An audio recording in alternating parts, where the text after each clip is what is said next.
Do you have hard soil or clay soil and wonder what you can do to prepare your space, knowing that clay often is one of the hardest soils to prepare?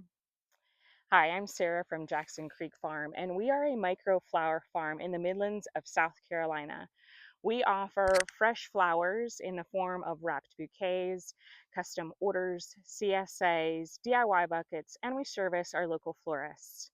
We also offer dried flowers and several dried flower products.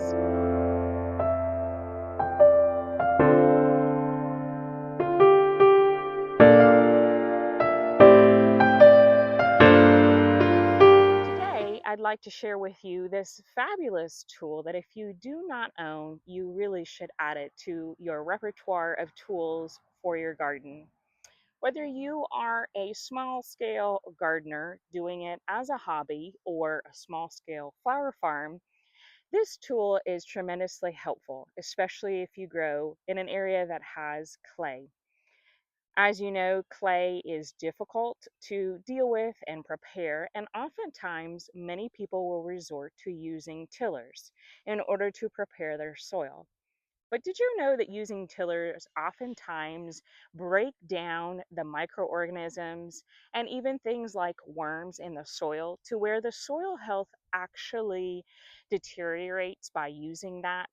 And by flopping up the soil with a tiller, you often lose that soil through wind and washout.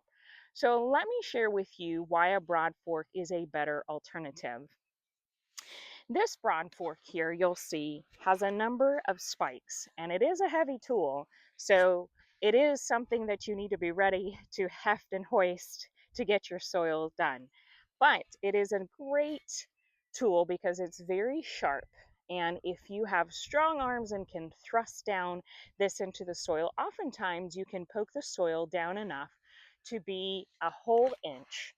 Once you throw it into the soil, you then jump on top of it to add your weight and wiggle it around, and that'll sink those blades down even further, even deeper into the soil. And this is what's necessary in order to break up the soil. I'll show you now in a very fast-paced method what that looks like so you have an idea of how to prepare a bed space.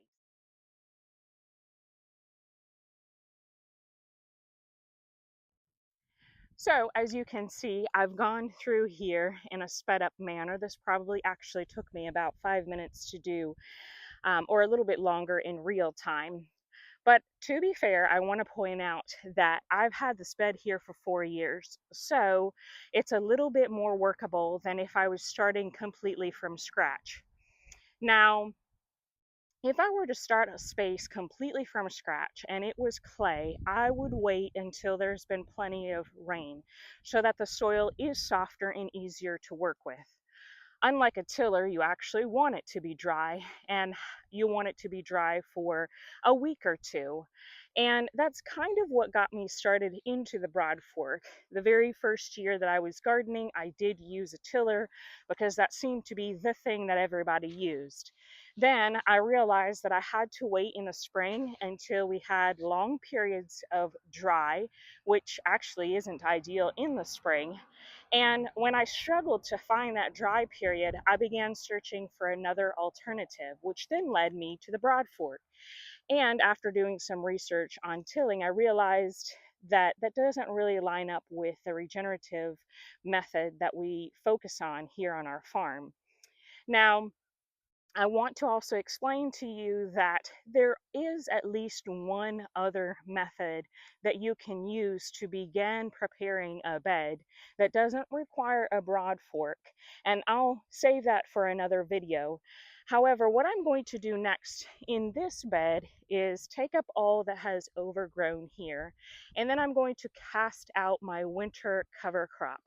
If you're interested in learning about winter cover cropping and why we're choosing to winter cover crop, then please see the video that I have here linked.